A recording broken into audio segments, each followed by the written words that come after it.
Hello, everybody. I have such a huge smile on my face because we're all seeing people we haven't seen in years. And it is so beautiful from so many parts of campus. So thank you all for coming. Really appreciate it. So a warm welcome to all of you. My name is Eva Rao. I am a professor in the departments of global health and also psychiatry and behavioral sciences at the University of Washington. I'm also vice dean for faculty in the School of Public Health. Before we get started, I wanted to begin with some land and labor acknowledgements. This one is brought to you by the University of Washington and the School of Public Health, Center for Anti-Racism and Community Health, directed by Wendy Barrington. So first, the labor acknowledgement. We respectfully acknowledge our debt to the enslaved people, primarily of African descent, whose labor and suffering built and grew the economy and infrastructure of a nation that refused to recognize their humanity. While the 13th Amendment to the Constitution technically ended slavery in the US, we know that slavery's ongoing impacts are still felt by the country's people forced through violence, threats, and coercion to work in the United States. We recognize our debt to exploited workers past and present whose labor was and continues to be stolen through unjust practices. And the land acknowledgement. I would like to respectfully acknowledge that the University of Washington was built on the traditional land of the Coast Salish peoples, land which touches the shared waters of all tribes and bands within the Suquamish, Tulalip, and Muckleshoot nations. And we pay our respects to the elders, both past and present. So thank you. And before I introduce our speaker tonight, I also wanted to give special thanks to the various organizations that have helped to bring Vidya here to the United States. First, the UW Department of Global Health, the UW South Asia Center, the Seattle Tuberculosis Research Advancement Center, or CTRAC, and the Center for AIDS Research Health Equity Scientific Working Group. They've all graciously sponsored the event. And I also wanted to give a very, very special thanks to our volunteers who helped us set up and organize the space for us today. And those volunteers are Brecken Cogswell, Judy Machuca, Patty Alarcone, Jamie Olis, Sadie Wrights, and Sana Sheikh. So thank you all so much for all of your help.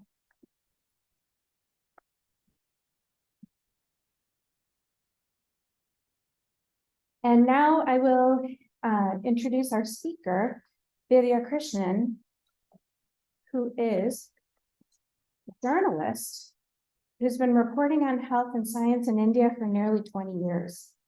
She completed her master's degree at the School of Oriental and African Studies at London University in 2011. After returning to India, she reported for several Indian news dailies before going on to head the health desk at The Hindu, a prestigious news daily, in 2018. These days, she contributes to Caravan Magazine, the New York Times, The Atlantic, on a range of social justice issues like the Rohingya genocide, medical aspects of the conflicts on Assam and Kashmir, tuberculosis, and medical apartheid, which we'll be hearing about today. In 2021, she was awarded the Neiman Fellowship at Harvard University. And she also recently released this book, Phantom Plague, which is how I got to know of her work. I saw this book advertised and I thought, this would be a good talk to have here at the University of Washington. And this is basically a book about how tuberculosis shaped history, and in particular, very real arguments on how we should be paying more attention to how we contribute as a global health community to medical apartheid. So with that, I just have a special message for the audience. We've assembled this group here from many different disciplines, mainly in the spirit of open dialogue and multi-directional learning. So this is a hallmark in academia. And there's one thing that I'd like to charge all of us here in the room with, and that is for us to question and consider, how can we do our global health work better? What can we do as actors within these communities to do our work better?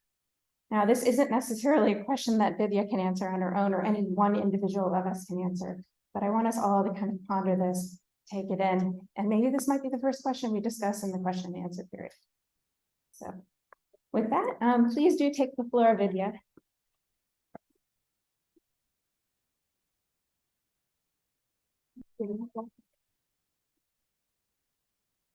Thank you for having me. It's just so nice to see so many people in a country so far away from mine. I feel like I pulled a long con getting you guys to invite me because I've been longing to get a captive audience here in Seattle. I was asked what I wanted to talk about, and I said what was broadly on my mind, which is plagues and philanthropies and how our imagination is being tested by the new challenges we face in global health. It's a subject we all, especially here in Seattle, broadly agree that people with more should give more. And we want to live in a world where there is compassion, and we want powerful men and their institutions to participate in society in a fruitful manner. Within social justice, but especially within global health, we like the idea that we can rely on funds from foundations and think of it as a surest path to solving many of the grave problems we face in the world right now. We want to believe in heroes, benevolent forces in the world that bring water to poor villages in India and are indiscriminately writing checks out of concern for children in Africa.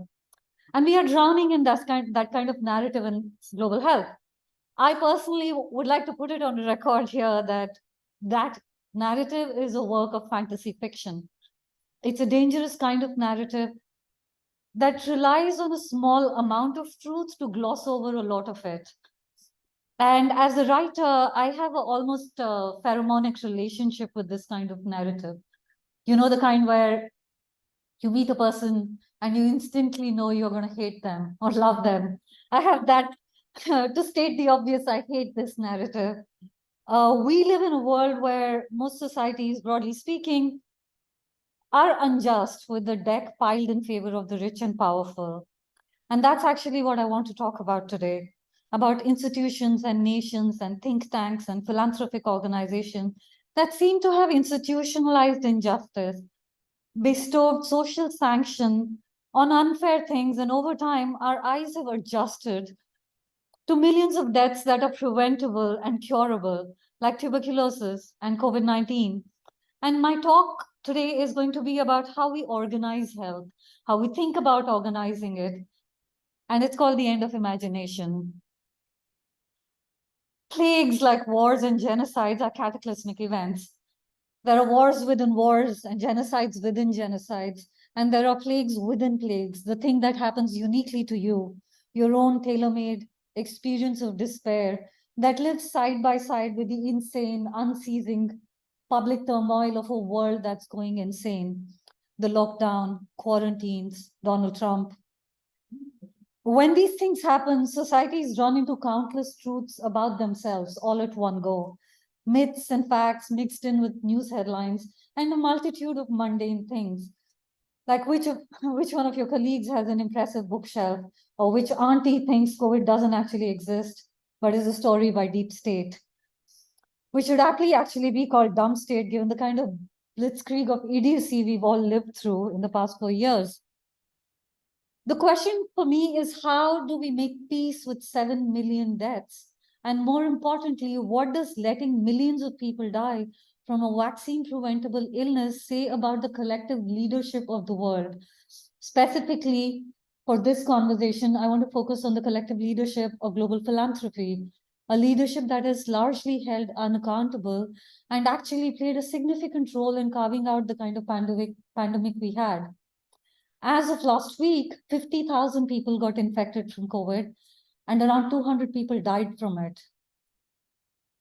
In the past 4 years, every country has had its share of horrors, big and small, from the plague. In India, my home, I saw people die like the wretches of 14th century Sicily, facing wave after wave of Black Death, as government recommended yoga and cow urine shots as prophylactic treatment from COVID-19. I saw bodies floating in our mythical rivers and rotting by the roadside of our modern cities. During the viral apocalypse that was visited on India, the second wave in particular, 2.7 million Indians died in 4 short months. Every household was touched by the plague. I think about our dead, still screaming in the digital abyss in Twitter and WhatsApp. In the archives, their screams stored like insects trapped in amber for scarce oxygen cylinders and hospital beds and ventilators and ambulances. My activist friends working on the ground went from helping patients finding beds to looking for oxygen cylinders to simply help move the dead away from the dying. Patients died alone in hospitals as healthy people remained trapped in their homes. All of this took place in an atmosphere hardly possible to imagine as hospitals ran out of beds, followed by crematoriums and graveyards that ran out of space. At the peak of the Indian summer, standing around burning pyres, families grieved without knowing how to comfort each other through layers of protective gear. The only mercy was that the virus killed quickly. From April to July of 2021, India lay prostrate at the mercy of the plague. There was nothing to do but wait it out and attend to our dead. Once the graveyards were stretched to capacity, India's poor left their dead to the river's mercy, hoping that they would find peace in afterlife. Hindus, I'm a Hindu, Hindus believe that our mythical river Ganges, was brought to earth to bestow the faithful with nirvana, salvation. And a dip in the river cleanses them of sins, getting their souls closer to this nirvana. As an atheist, I don't believe in the afterlife or peace for the dead or equality or revenge, although some of these things would be nice to have. I'm more interested in peace for those of us left behind, traumatized by the plague, and philanthropists than politicians in equal measure. In the past 4 years, far too much has been written about politicians and not nearly enough about philanthropists who, through this period, have functioned without any crisis of conscience. From where I stand, it is impossible for me to analyze health policy any longer until I've made sense of a single question.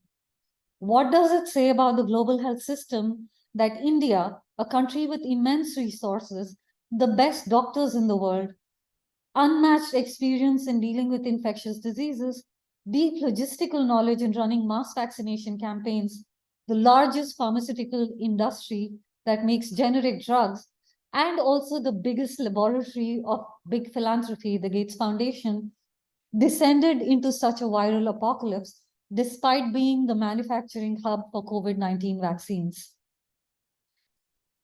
As the pandemic recedes from our memory and into a rearview mirror, these are among the difficult conversations we have to have urgently. And this conversation about health inequality, if you don't address how deeply racial it is, this conversation is useless. Living in post-pandemic India, a country more battered, more hungry, more unemployed, and more insecure than before, I find it bizarre to see global health leaders singing about things that ought to be making all of us scream. And one of the things I find people singing about is COVAX, the Global Vaccine Distribution Project. The kindest explanation for COVAX is that it was a fevered hippie dream of global solidarity, the kind you'd come up with if you lived inside a John Lennon song. Operating from this hippie paradise, the men behind COVAX, and it was mostly a male effort, generously assume good behavior from rich governments and giant corporations who have no track record of good behavior. With pockets deeper than the deepest oceans, the genius billionaire do-gooder crowd could not predict that what every poor nation could, which was vaccine hoarding, profiteering, and a general unwillingness to share the fruits of modern medicine that is unique to the West. The COVAX facility was a direct product of the Gates Foundation positioning itself at the center of the global effort to deliver COVID vaccines to poor nations. It's also the story of how the global pandemic response was a botched long-distance race long before the opening shot was fired. At the start of 2021, Gavi, the Global Vaccine Alliance, and CEPI allotted poor countries 2 billion doses, which is wildly insufficient to begin with for the rest of the world, which is at least 92 countries which COVAX was supposed to supply to. These miserly targets were to be met by one company in India, Serum Institute. By September of that year, it was clear that COVAX would not meet its target, and it slashed its already lowball target by 30% to a little over 1 billion doses. By November, it was clear that COVAX would not meet this measly target as well because it had shipped only 435 million doses, failing to meet the miserable target it had arrived at after it had failed to meet the original miserable target. Then came the double dipping, which means rich countries buying directly from pharmaceutical companies as well as dipping into COVAX, and hoarding, all of which I'm certain blindsided the well-intentioned hippie billionaire crowd that came up with this idea.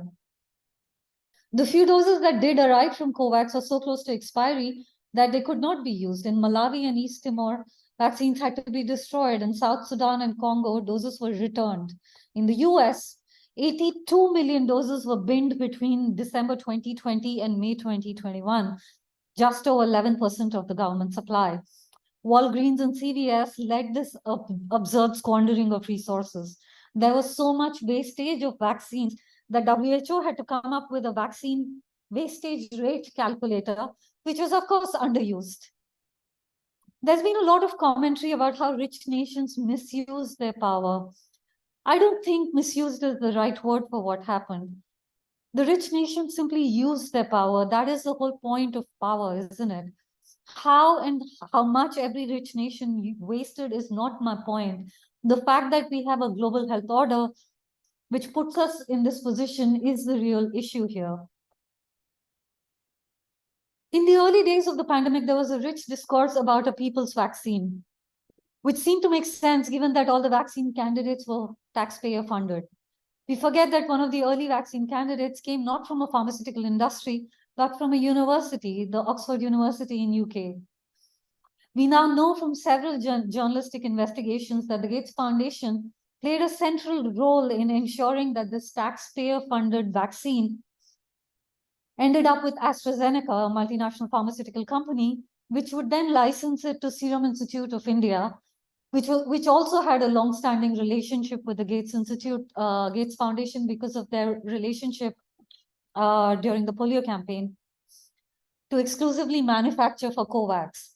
Essentially, all deals stayed within the Gates ecosystem. At Serum Institute, employees rolled up their sleeve and plunged into work that was hugely disproportionate in nature, supplying to the needs of the world's most populous country, as well as 92 other nations via COVAX. It's difficult for me to not think about the direction of the pandemic had the Oxford University vaccine funded by public remained a public good.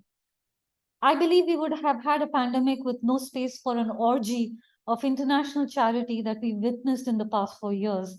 Every wealthy nation went on a bullying crusade to help the poor, with no regard to the actual needs of the poor. In Canada, Prime Minister Trudeau, his government hoarded 5 times the vaccine doses the Canadians needed. When asked to explain it, they said they wanted to donate it to African and Asian nations who, as a matter of fact, wanted to purchase these vaccines fair and square. If this is not stripping countries of dignity, I don't know what is. In the end, COVAX funneled billions of dollars into pharmaceutical companies without requiring them to hand over intellectual property, and the contracts signed between them remain opaque. In India's case, as people died by the millions during the second wave, Indian factories were pumping out millions of doses since January of that year and distributing them to 92 countries. In May 2021, around the time the Delta wave peaked, only 4% of India's 1.3 billion people had been vaccinated. In contrast, the US had vaccinated upwards of 40% of its population in the same period. When India stopped exporting vaccines to meet its own demands, African nations were left to fight the plague with a prayer. Errors were piled on errors. And to watch India be made responsible for vaccinating 92 other nations was like watching a famished family asked to undergo austerity measures, while a bloated and condescending West, with its ample resources and triple vaccinated population, passed diktats from Seattle and Geneva how we should handle a crisis that had been created here. Handing the Oxford University's vaccine to pharmaceutical company during a pandemic, for me, remains a difficult decision to understand. As a strategy, this is not simply inefficient, it's unsophisticated, primarily because free market and social justice are not compatible bedfellows. But more importantly, for me at least, this is a deep moral problem because free markets, philanthropies, and plagues, as we speak, are waltzing together, their interests neatly aligned. We seem to be in a Keynesian hell of poverty and hope, where everything is possible but no one is safe. I want to posit here that Gates Foundation is actually not a philanthropic organization. It's a political one that runs global health. The foundation donates to Oxford University's Jenner Institute, which came up with the vaccine. It invests in pharmaceutical companies that markets the vaccine. They fund journalists and scholars and NGOs and think tanks and policymakers. They fund every major health structure in visible and invisible ways. They are overground and underground, and in both places, they are a motor that churns inequity. In 2021, as part of an investigation into the Gates Foundation, American news magazine The Nation examined 30,000 charitable grants the foundation had awarded in the past 2 decades. It found that 88% of the donations, which is $63 billion, went to recipients in the wealthiest, whitest nations, including United States, Canada, Australia, and European nations.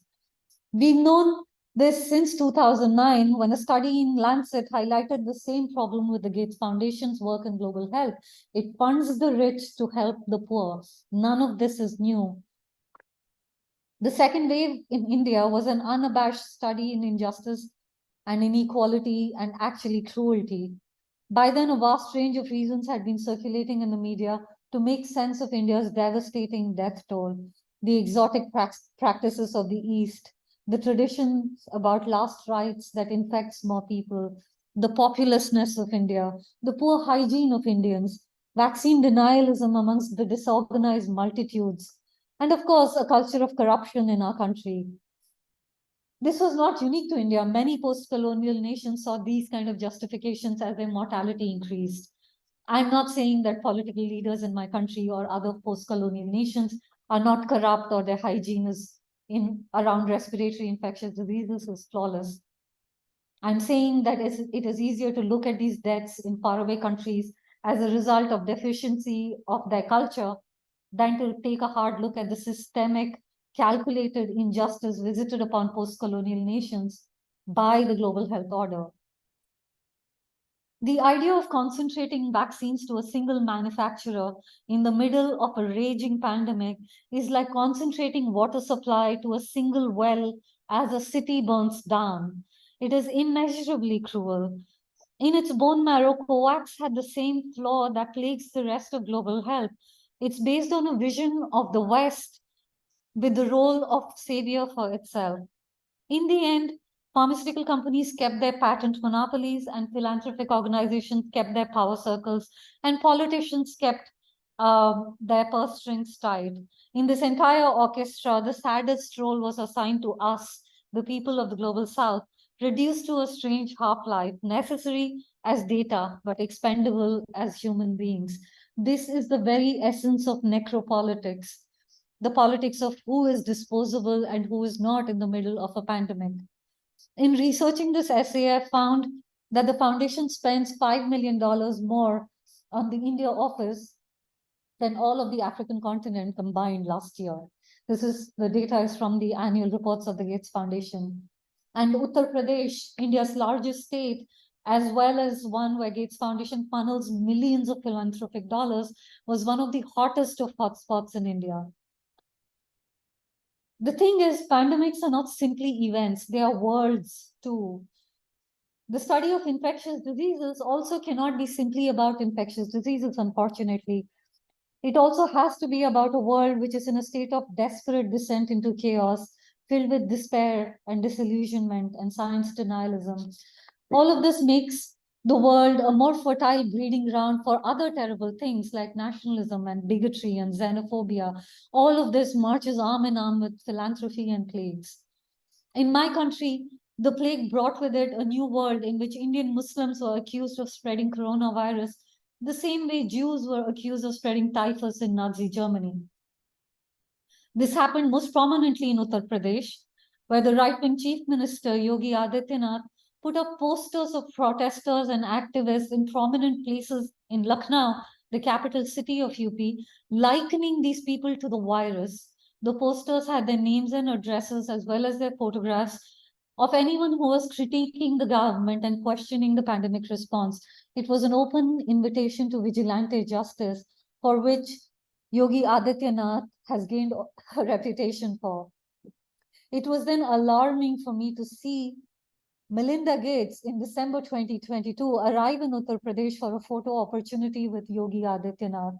She called the government's handling of the pandemic, in which Indian Muslims were incarcerated, activists and journalists were jailed, people like me got death threats and rape threats on a daily basis. She said it was commendable. And she added that UP was not just a model for India, but for the rest of the world, with the assuredness of someone who'll never have to live in UP. I guess not unlike a virus, philanthropy also seeks proliferation. It made me wonder if she'd do something similar, a similar photo op with maybe Donald Trump or Alex Jones, and call his ideas of injecting disinfectant commendable too.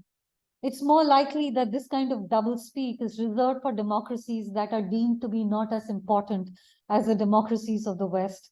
And so philanthropists and populists and reactionary leaders go along and get along, and they find bodies floating in our rivers commendable. The truth is, after decades of working in Uttar Pradesh, the Gates Foundation has to cozy up to the local administration with these kind of photo ops because they have not established roots in the state. Their aspirations are only limited to disrupting health systems with a pre-planned scheme. They assume, with the entitlement that is exclusive to billionaire philanthropists, that they can jumpstart health systems while they remain enmeshed within colonial structures and laws. The theoretical knowledge of organized philanthropy is never placed at the service of public, but instead at the service of whatever targets that have been set sitting far away in Seattle or Geneva. So experts are flown in and urgency is shown, and India defeats polio or contains leprosy without really strengthening its systems to defeat other viral disasters. All of this, as unpleasant as this is an important set of facts to place in front of this specific audience. Billionaire philanthropists of the kind American philanthropies do around the world is heavily subsidized by American taxpayers. A new book called The Bill Gates Problem by my colleague Tim Schwab, a freelance investigative journalist, found that 50 cents of each dollar the foundation gives away actually comes from American taxpayers. The big picture is that every American citizen has skin in the game. Post-pandemic, some of the shine has come off the foundation's work, not because of its role in the pandemic or the stands it's taken on intellectual property, but because of the Gates' divorce and his connection to Jeffrey Epstein and other things. My threshold question is not whether organized philanthropies are effective in solving the grave problems of our times. It is whether philanthrocapitalists are worthy of being trusted with so much power. I speak here as a citizen of the American empire who spent the last 4 years wondering about the relationship between us and our billionaire philanthropists, who think of us, the citizens of the post-colonial world, as people upon whom they perform their missionary acts of charity. They teach us to wash our hands and sneeze into our elbows and never question their charity, even when it goes horribly wrong. Too much of what philanthropy does is a sideshow to the most pressing issue of our time, our right to health funded entirely by taxpayers, a right conferred by the state and not outsourced to a third party and turned into a heavily NGOized commodity. The oversized role of big philanthropy in global health conveys the objective need for a global health order that at long last concerns itself with the well-being of the whole world and not just the global north. When the next pandemic washes ashore, a global vaccine distribution project like COVAX cannot be the solution.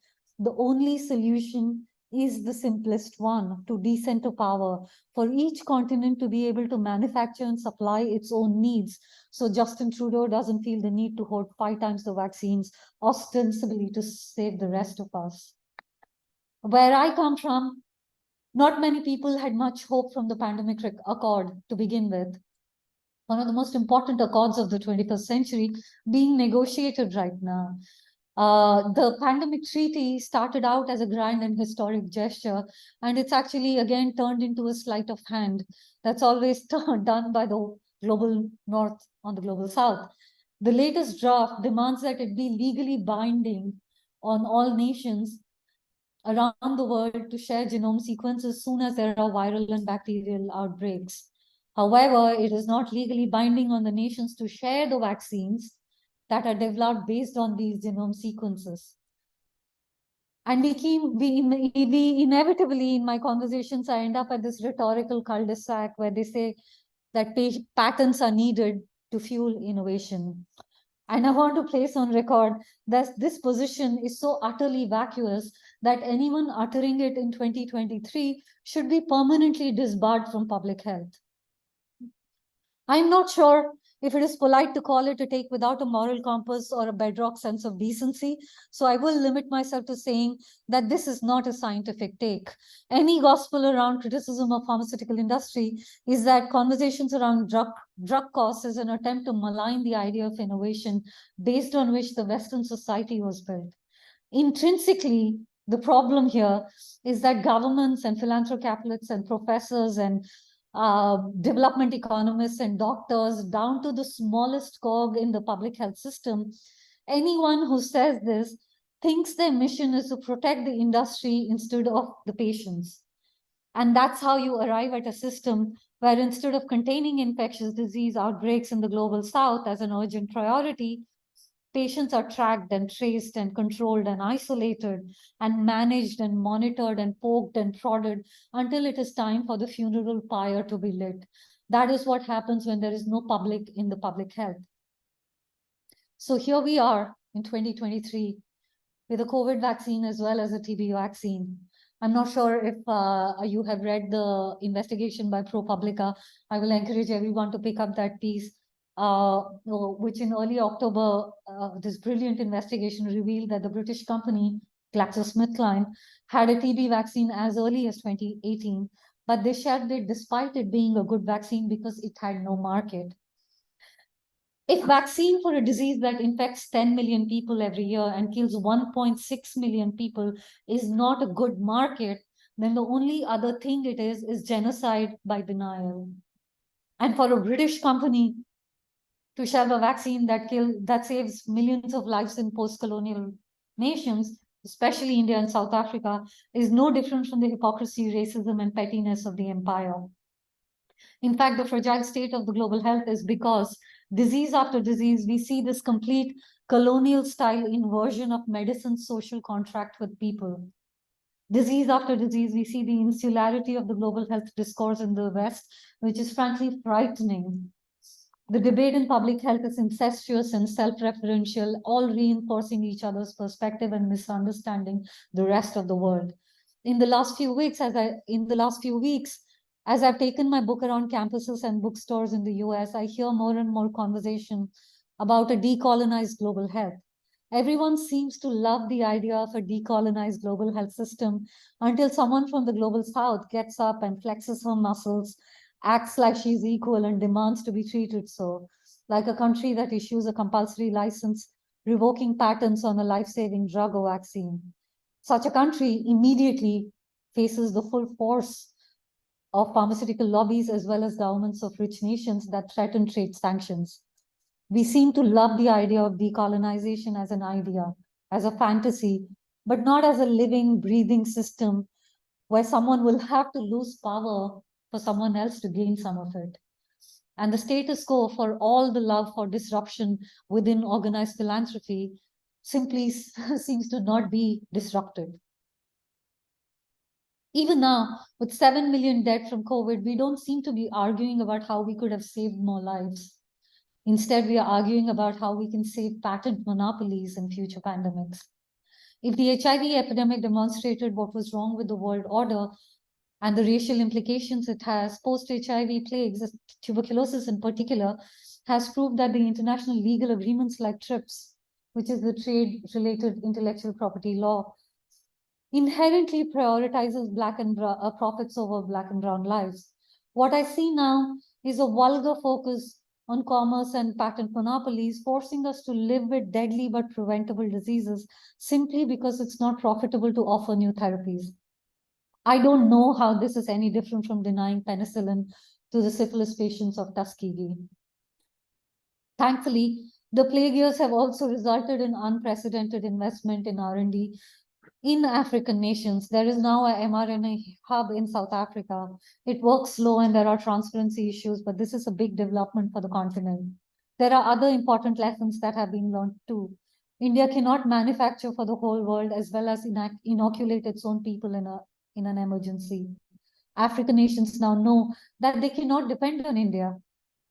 This new reality is the dawn of a sobering truth that the global response cannot be built around charity and largesse of billionaires and their ideas and donations. We are now at a time in history where history's most storied monopolist has monopolized global health. It makes me wonder about what comes next. Do we even need global health structures? Or perhaps as billionaires take charge of everything important, these structures are like a used up iPhone, outliving their utilities. Or perhaps global health suffers from the same wear and tear, like that of an old faithful car that gives up on a Wednesday morning after a lifetime of being taken for granted. And after we've broken it, we'll start looking around, hoping that we have an extra one somewhere, a functioning global health order, somewhere hidden under the pile of garbage that passes for one right now. As we pick up the remains after the pandemic that has pummeled us all, I want to leave you with one question this evening. Is it not fair, or at least theoretically possible, that at this historic moment in time, we set aside old structures and build new ones? One with more historic self-awareness and a general sense of decency to do the right thing, not because it's commercially viable, but simply because it is the right thing to do. A world in which we don't rely on billionaire philanthropists to show kindness or decency or beauty. A world with more imagination to fund things that are important to us, like global health.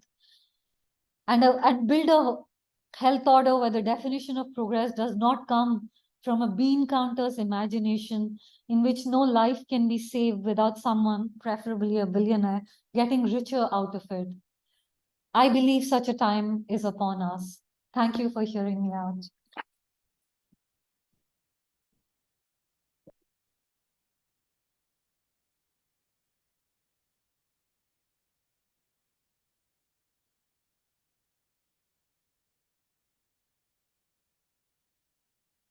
We have a lot of time for question and answer, but thank you so much, Vidya, for your very powerful words.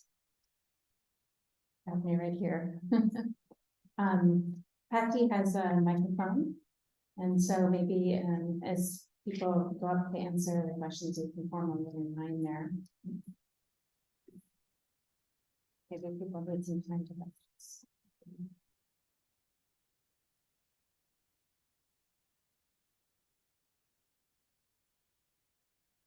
She has a microphone. Yeah. Thank you for your talk. I really enjoyed it. There are lots of systems in place, and when we think about school, where professors depend on grants for their research, students depend on scholarships that come from these charities. So we really depend on the charities for a lot of things. So where do you think an intervention point is when we can get charities out of academia, especially because it's such an intrinsic part to have academia? Thank you for that question. It's an important one. And as a journalist, I think about, we are all having similar conversation because a lot of health reporting is funded by the foundation. I'm not saying no good is done by the foundation. What I'm saying is the little good that's done becomes an excuse for a lot of bad that's also done.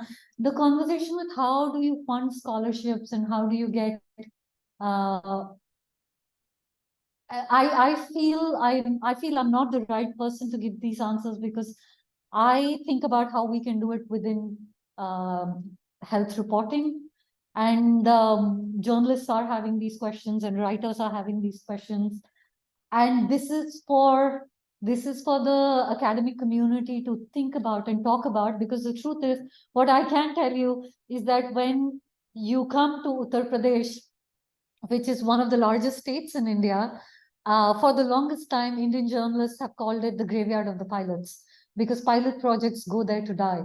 And the Gates Foundation funds all of them. Not all of them get money out of it. And the thing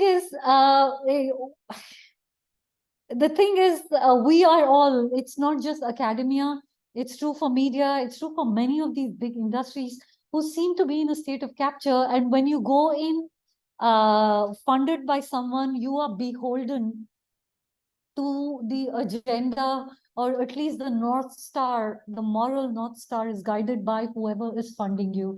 And I think that's not a good way to teach the younger generation.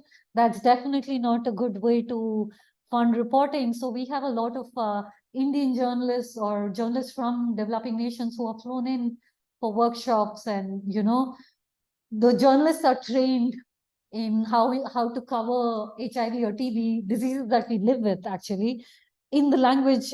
Gates Foundation does a lot of these trainings, but we're never allowed to ask these questions. So this it's a good important question. It's a starting point for the kind of conversation global health has to have as we come out of the pandemic. This is exactly why I'm glad to find such an audience here today so we can talk about this together. I'm sorry, I don't have a solution for you, but it's an important question that we should all, many of these questions are uncomfortable, and for a bit at least, we should sit with the discomfort of it.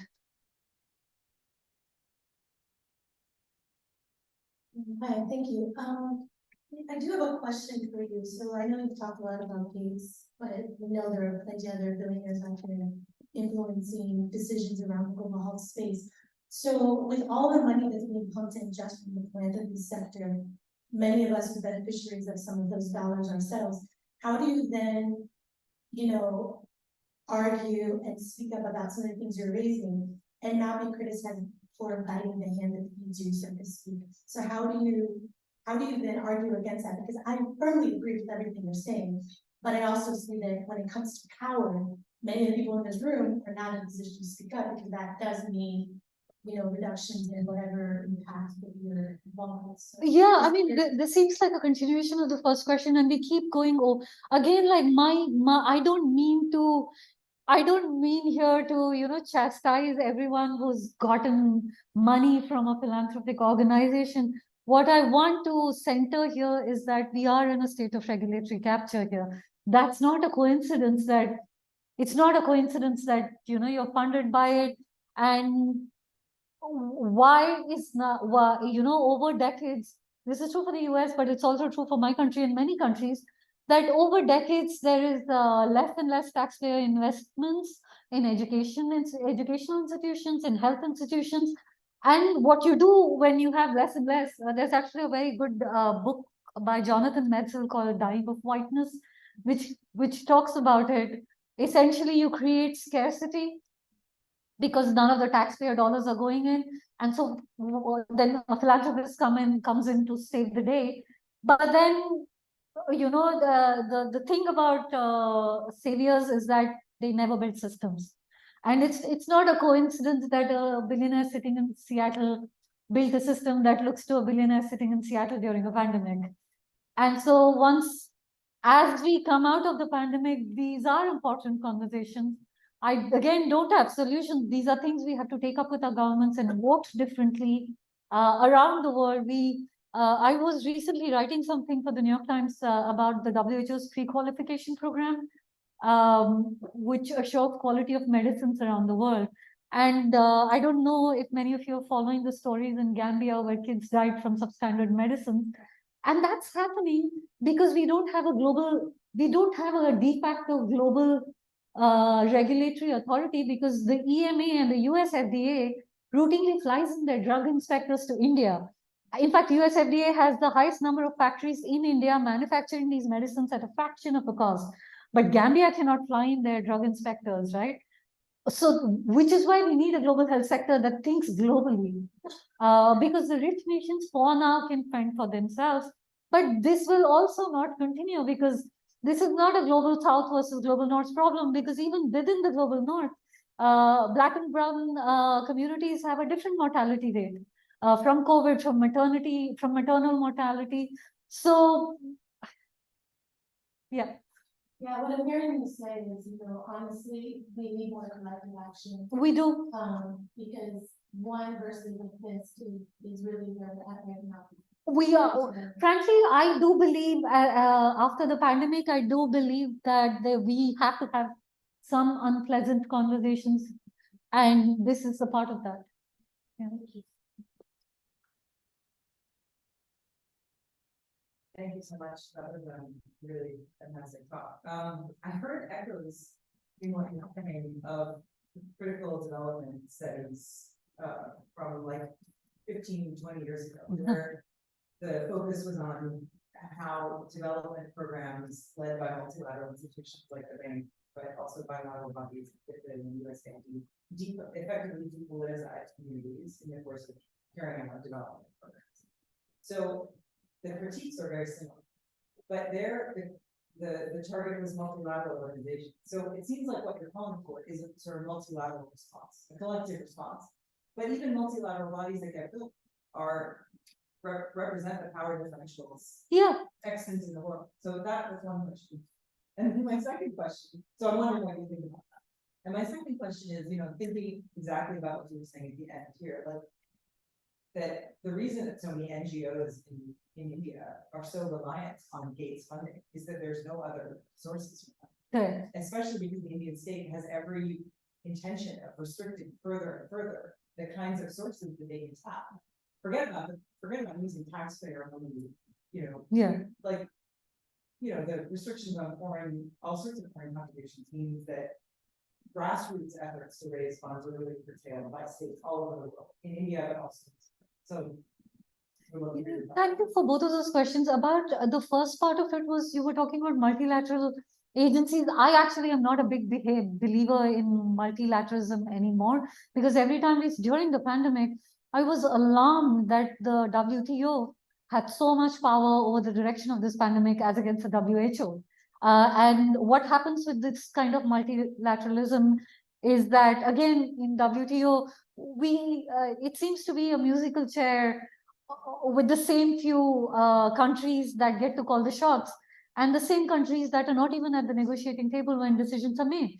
So I don't see solutions there is room for multilateralism, but the solution here, particularly with infectious diseases, specifically for global health, increasing, again, I could be wrong, because most of it I'm thinking as we are having this conversation, it has to be about decentering power to a point that every continent should be able to manufacture and supply its own needs. So we are not fighting for PPEs and face masks. And it was happening in the US as well, where states were outbidding each other in the early days for PPEs.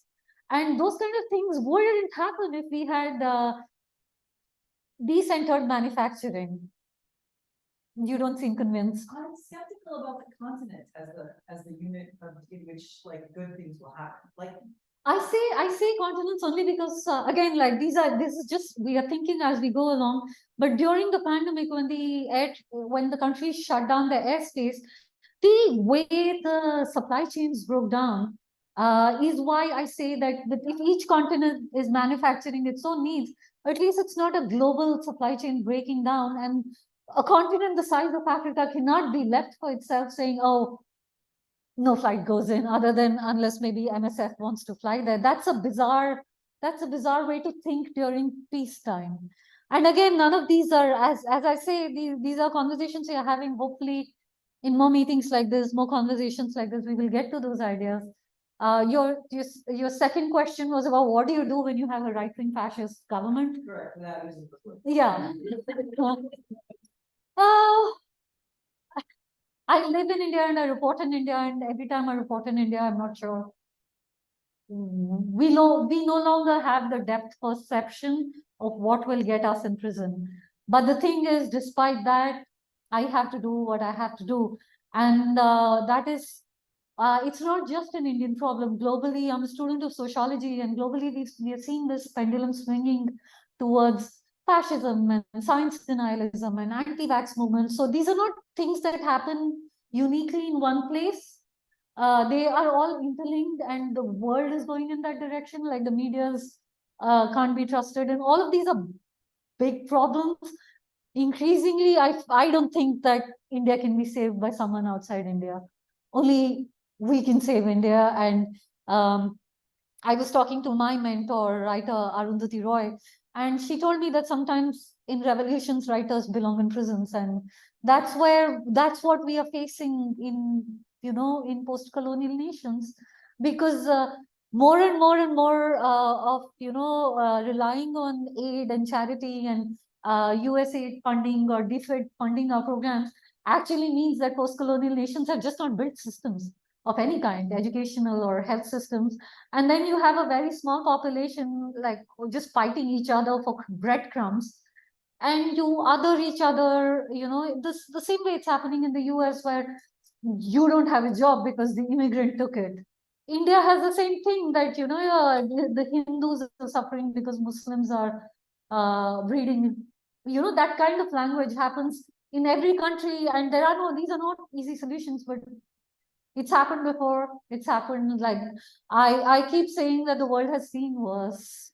There were two great wars, and this is not as bad as that is. Even though every morning the news looks as bad, and I believe there are enough good people in the world, and I don't know what the easy solution is. I know as a writer that we've been here before. You can't kill everyone. That doesn't happen. You can't. You just can't. It's a myopic way of a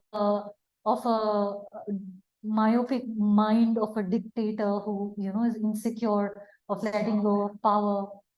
And that's at some point, as Gandhi says, they always fall, always fall.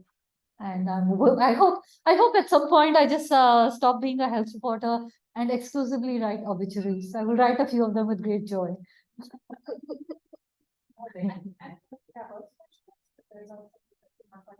Yeah. Yeah, I wish this was formulated into a question in my mind. It's more something that has been popping into my head throughout your talk and even before this talk. But I read the title of this, The Medical Apartheid. My mind went immediately to the situation in Gaza and the way, and then as you continued speaking, all I could think about was and now with your comment that maybe you can think of them in continents or in specific regions, I was thinking a lot about the United States' unilateral veto of humanitarian aid to Gaza and how our one vote has, destroyed that potential twice now, not once, but twice. And thinking about what authority or power NGOs and nonprofits should have or are forced to have in stepping into vacuums such as in Gaza and in the West Bank, when geopolitically that aid is otherwise blocked by the locus or loci that you're kind of speaking. I mean, the medical apartheid in Gaza is a unique. It's not the same as, say, medical apartheid when you don't get a TB vaccine, which is sitting. And with that distinction, I mean, it's really unfortunate. It's really unfortunate that the US government has voted against, has vetoed. I mean, the hospitals are being bombed every day, and no one stands for it. No one in a civilized society can stand for it and say that's okay. Having said that, that's different from public health. What global health does is peacetime. What I'm trying to say is that at this point, we are a global health, our global health structure is essentially held together with spit and duct tape during peacetime. So when you have something like Gaza happening, how do you even start addressing that when you go to the ghettos really close by and people are suffering here?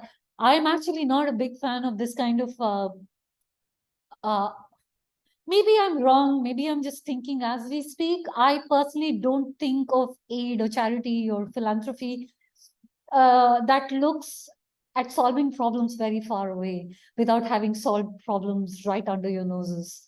So to qualify for me at least, it's my personal thing for me to put my trust in someone who says, okay, I can deal with this problem. The least they have to show me is that they've solved it at their doorstep. And I'm a big believer in hyperlocal advocacy, hyperlocal. I give to organizations, but they are very hyperlocal because I'd like to be involved. The state of everything is such that you just have to put bodies on the line. We need advocacy. We need more scientists speaking out against it, and we need it's we need power has to be with the people, and people have to be at the center of it, and that will not happen. That doesn't happen. You can't reason certain things by sitting across the table. Some things are not a conversation; they're a violent conflict. So I'm separating these two. I don't know if I've answered your question at this point. I feel like I'm rambling a little bit. I really enjoyed, there was just so much food for thought for some of your comments. And one thing that occurred to me is that really philanthropy should not take the place of government, right? In terms of driving research. It should act as a catalyst for research. You mentioned, that there were so many projects, for example, that would die into British. And my thought is that philanthropy really should be sort of a way to catalyze ideas, sort of like a testimonial, so to speak. And I was wondering, can you speak to the idea that the philanthropy partnering with governments in terms of ensuring that the investment rights ideas really do go on to facilitate change? There is a lot of that already happens, and Gates Foundation funds many brilliant ideas as well. But I don't think philanthropies have a role. I don't think philanthropy should get like I don't think philanthropy should take this kind of oligopolistic role that they have currently taken, particularly in global health. But I don't see how big pharma or big philanthropy are different at this point. And as far as I would rather our uber rich just be taxed, so the government can fund the universities. So we don't need a savior. These are simpler solutions, but again, they come from voting changes it. We keep coming back as a student of political theory, we keep coming back to the same. Voting is the only one that will change it. But we have this bizarre, like I said, politicians and philanthropists are just waltzing together. We have this marriage of free market and capitalism and politics, which is toxic right now. And I don't know, there are conversations about taxing the rich and getting impatient. I wish I'm getting impatient. Right, it's important that one with the mic and then two on this side and one here, and then I think we should probably start the reception and Vidya, you'll be here, so 4 more questions. Well, thank you so much for your talk. One big take home from me for this is, it's a dead end to beg your oppressors for relief or ultimately, like you said, like India people have to take care of ourselves, and we always have. And being against philanthropy and the prior nonprofit structure, I'm thinking of like these big thing that we have to back and steal. And I think of the Black Panthers, they wanted to set up the clinic, free clinic here. Yeah. They, the doctor said, bring your van to the medical center, we'll load it up with supplies. And they did. And Yeah. they're still staying at the Fairland Downs Center. So I'm wondering if you speak more to this kind of, people taking care of each other, organizational work that you saw in studying. I'm a big fan of Black Pantherish kind of activism, I will say. I've studied activism with some academic interest, And there is this really nice New Yorker essay by Malcolm Gladwell called "The Revolution Will Not Be Tweeted." I think you should check that out. It essentially talks about how with successful advocacy movements, which could be the Freedom Summer Project here, or it could even with like terror organization, they successfully get people in like the Mujahideen. The only way you get people into any cause is by having close-knit ties with the community. So if I know someone who's died of HIV, or if I know someone who's died of TB, I am likely to take my partner to the protest. This is very different from sitting on Twitter and retweeting something. And the thing with successful movements, this is again a huge myth. Successful movements or successful advocacy movements are hierarchical.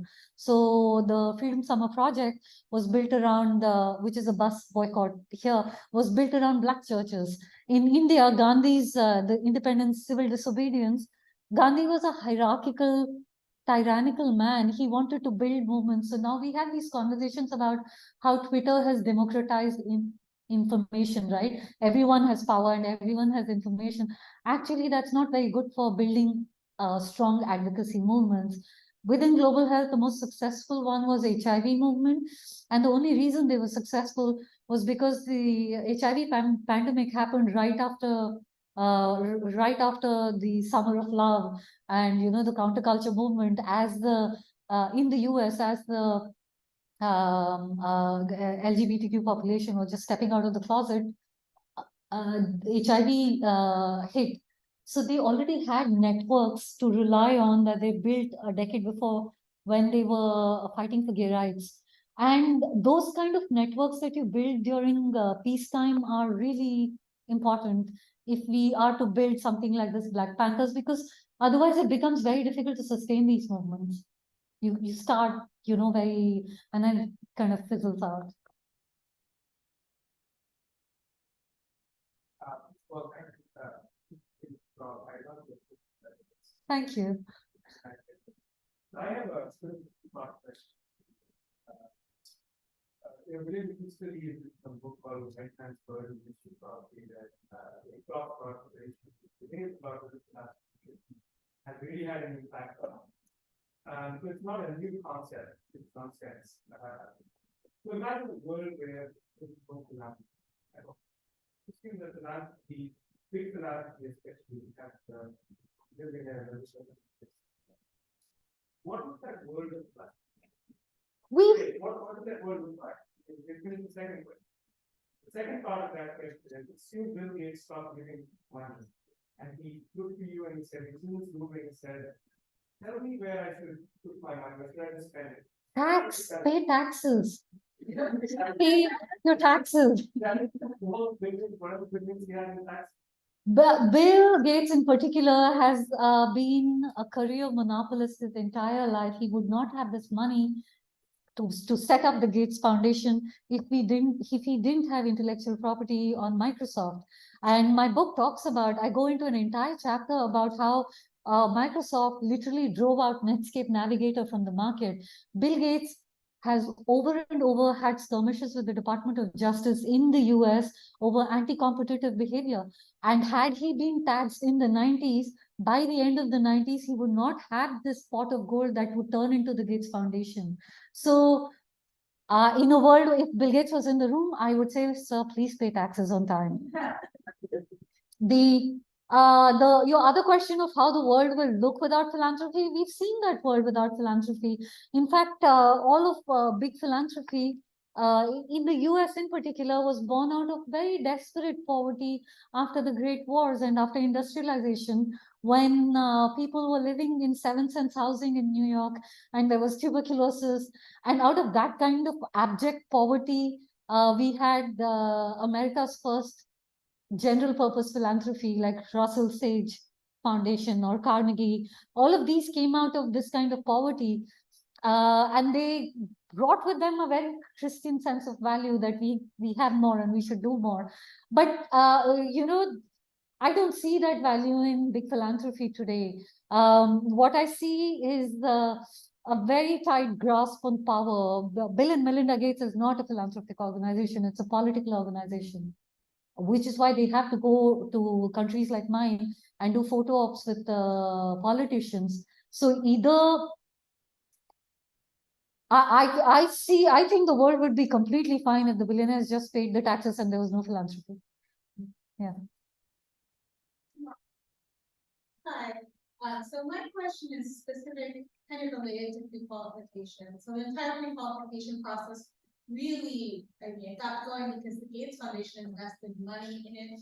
And the Serum Institute benefited from becoming one of the first, or maybe the first, pharmaceutical developer that was based in an LIC. And so now the Serum Institute family has loads of money, and there's a possibility that there'll be other I guess, pharmaceutical companies and other LICs that will see this trajectory of they go through their pre-qualification process, and then they also will be able to generate that amount of wealth. So this Serum Institute family, because they can manufacture these types of pharmaceutical. So I'm curious about your take on what is the moral responsibility of those types of, I guess, local philanthropists are based on ICs and their role in being able to support global health.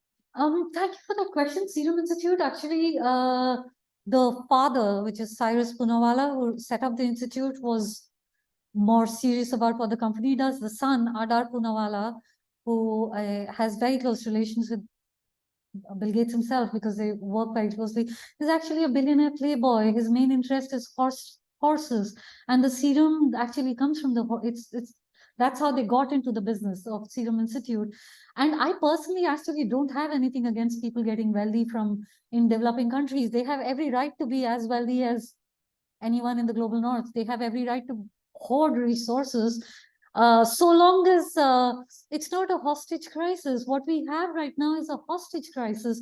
Yesterday, I was talking to someone who were telling me that if we some pharmaceutical companies, I don't remember the specifics of the drug, but this professor was telling me that if the pharmaceutical company said that if we do this, they will just walk away from it and not manufacture this drug, which they have. They are the only ones to have the manufacturing capacity to do it. That's a hostage crisis. That's not a health system. And when you are faced with these kind of conversation, it's a good time to look and reevaluate the legitimacy of these institutions. They cannot be trusted with taking health to people, of all things.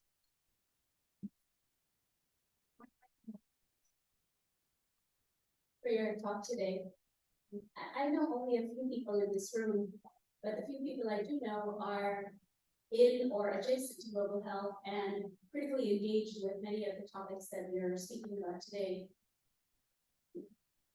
So I don't know here in this room how many folks for the first time are hearing some of your ideas, right? There's a sense, I think, a shared sense that global health has colonial roots. We are trying to do something different, etc. What are some of the uncomfortable conversations that are happening with people for whom these ideas are not part of the way that they're thinking? What kinds of insights, observations have you made in your studies and in your research and your journalism, not just preaching to the choir, which maybe most of us are here, but in rooms unlike ours, where actual discourse is being pushed, where people are really challenging you and where you are really challenging them? Where are you seeing the breakdown of the norm and the creation of something new? I'm so curious, please. There are two organizations that I follow very closely. Of course, I respect a lot of organizations in the health sector like PIH, MSF. They all do really great work. There are two organizations I particularly follow very closely within. It's a Global South organization. One of it is Health Justice Initiative. It's based in South Africa. Fatima Hussain runs it. And they are behind the brilliant advocacy that happened in ensuring that the South African government makes the deals that Johnson & Johnson entered with them during the pandemic. They were made transparent. Firstly, I don't understand why in global health we had this thing during the pandemic accord also. There were just, pandemic treaty was leaked, and it's always leaks, there are always just leaks after leaks. These are conversations that belong in public domain. It affect everybody's lives. And the fact that Fatima and her organization had to go fight, go to the court in South Africa, and then the court thankfully held that this is a national policy and the documents have to be made public. And then, of course, Johnson & Johnson immediately said that they will not enforce. Firstly, they accepted that they were charging South Africa more for vaccines than other nations during the pandemic. And all sorts of these dirty things that they do. The other organization that I'm a big fan of is IMAC. It's Medicines Initiative for Medicine Access and Knowledge. It's run by two people, Vidya Krishnan and Tahir Amin. They are Preeti was awarded the MacArthur Genius last year for the brilliant work that they do, which is essentially they've realized they worked in India before, and they challenged when India was just becoming TRIPS compliant, and our generic drug industry actually boomed because our laws were different. But then in 2005, India became TRIPS compliant. So this organization moved to New York. They now work out of New York. And they are doing this very important work of making drugs accessible by working with WTO and challenging patents with USPTO. They work with the US government, and they say that it's not just patent. Drug prices in the US are a big US domestic problem. And of course, once you solve how patent monopolies work in the US, by extension, you solve a lot of what happens in the developing country, because big pharma, the entire landscape globally is set in DC.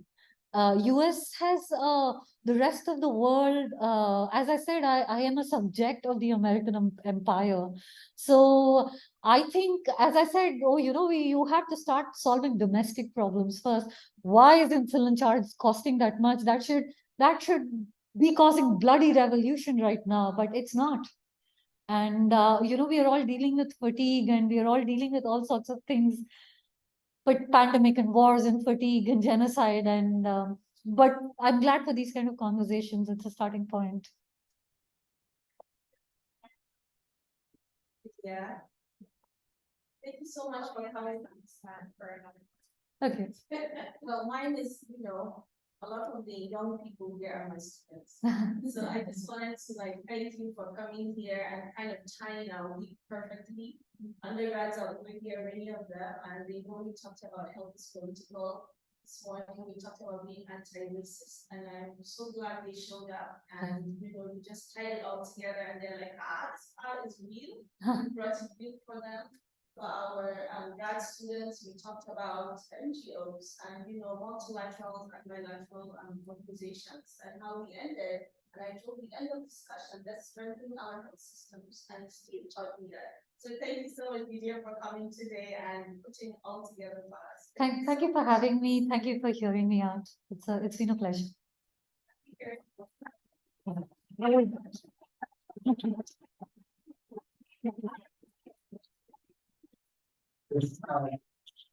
Hopefully I'm the last one, so thank you so much. Your students are amazing.